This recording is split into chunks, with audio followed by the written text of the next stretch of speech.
All right, let me tell you something. All right, first of all, number one, this childish, immature, so-called man by the name of Mr. Roberts, you're going to see that what you're doing is you're dealing with.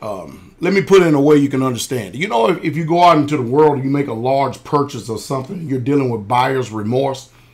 That's what he's dealing with. He's dealing with remorse after having his ass handed to him on this debate. And he's going to continue to keep going on. I continue to keep saying, 62 years old. 62 years old. and this is the sum of his life right here. Is childishness. Now, those of you who know me, many of you will send me this excerpt of him talking about he's backed me down or whatever. I tell you what, it's easy for people to say stuff when there's only one side of the story being told. But the best way to find out if he can back me down is all of you be around and then you have him and I face to face and let's see what kind of backing down is going to be done. And I don't know what people make you think that it's some type of weakness or something if you're carrying a firearm. The ideal is to win at all costs. No matter what you're in, you win. And if you have to use a firearm to win, win. But with him, I don't need no firearm to win. I promise you that. So he can tell his wife any kind of lies he wants. He can tell his congregation any kind of lies he wants. But if you all choose to believe that coward, and if you think for 1 minute that I'm the type of a man that will back down and run from any man, especially that fat old man, you out of your cotton picking mind and you got another thing coming. So don't worry about it. Don't worry about him. He has nothing. The ministry has failed. It's the spirit of Ichabod all over it. Nobody's coming.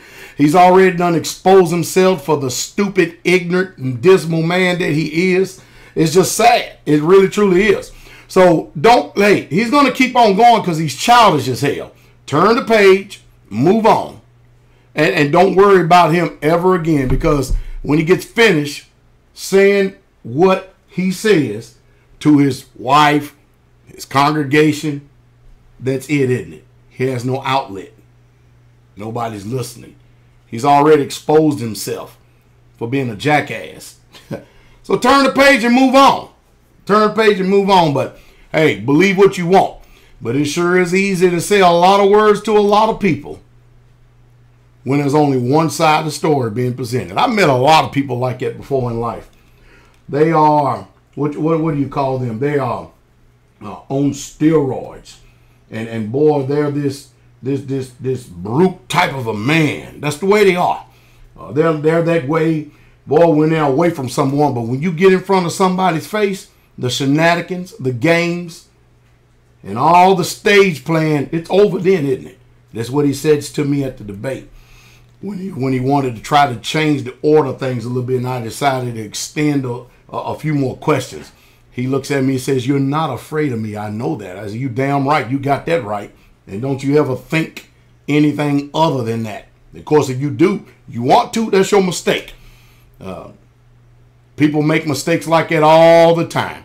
So my advice to all the saints is let this illiterate coward go on with his dumb self. Just let him go on, because he ain't going to stop. Stop giving him any views. You don't have to go there and check down his put a thumbs down his video and stuff, because he's not even worth listening to. The man's just a pathological liar. His offense is that bitterness that happened between him and that old man Stare years ago. That's what it is. That's his problem. And so that's all he has. Leave that man alone. Ephraim is joined to his idols. Leave him alone. Y'all have a good day. I got better things to do besides playing these childish games. Shalom.